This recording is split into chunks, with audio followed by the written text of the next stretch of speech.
Assalamualaikum. Maman Sidi Mitwar Babala. Binna Karante Betbazi. Ita je Pur Musrata Khushiya je Moke de Binna Karante Chata Beti. Part number 14. हिते तुंहिंजे अहिड़े हुस्न सलूक करण सां वाक़ुफ़ सरबसर आहियां नज़र अंदाज़ करे पोइ चङी ठोड वफ़ा जो चेकर आहियां वाह हट जा रंग नून काफ़ नगी टोटे नंग आहे परवरदिगार जेके बि मुफ़लिस आहिनि उन्हनि खे दौलत अता कर अल करीम बेवस बेकस गम ख़वारनि जो डोसरा आहे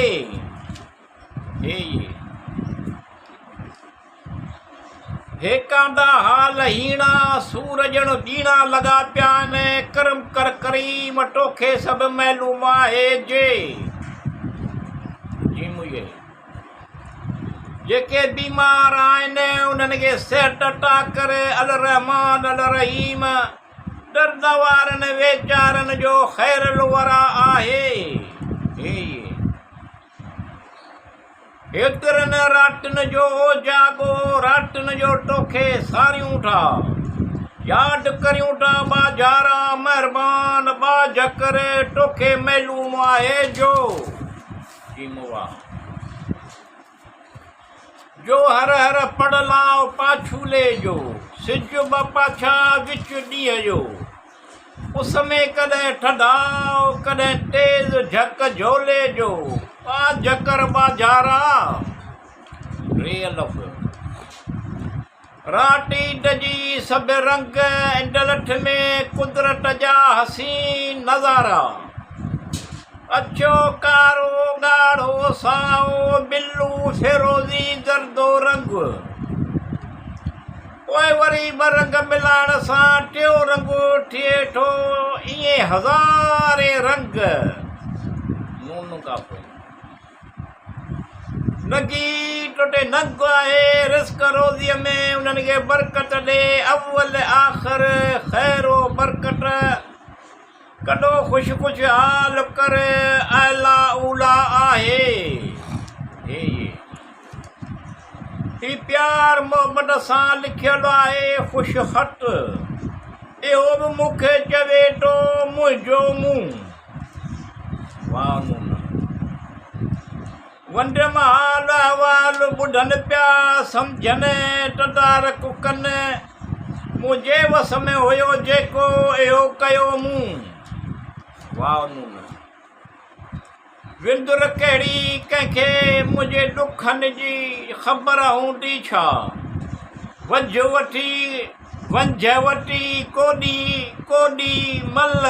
ठींगोठी मड़गोठी जोड़ सां ठहे थी रांदि विंदुर कहिड़ी कंहिंखे मुंहिंजे ॾुखनि जी ख़बर हूंदी छा वंझ वठी कोॾी मल ठींगोठी जोड़ सां ठहे थी रांदि नून डाल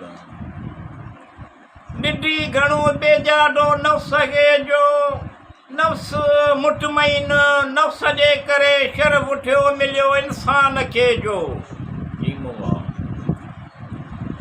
विंदुर बिठे कम बिठियनि थियूं ख़ुशहाल विंढ लॻी पई अथई न ॼाणा अणॼाण जो थींदो छा वंझ वठी चयाई मंझ जी ठो ॻाल्हि ॿुधाई विंदुर साईं वाह जी लॻी पई आहे ईद ते ॿाड़ो ॿोलण वहिंवार में कोन आहे ही विंदुर बे किरत बे पंहिंजे मां पंहिंजो कजे ते आस उमेद वंडियूं कहिड़ा हाल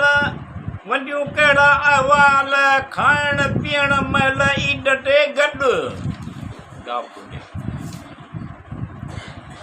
वहिंवार जो लेखो चोखो ईमानदारीअ सां सचाईअ सां साफ़ करणु वहिंवार जो पको पुख़्तो हो।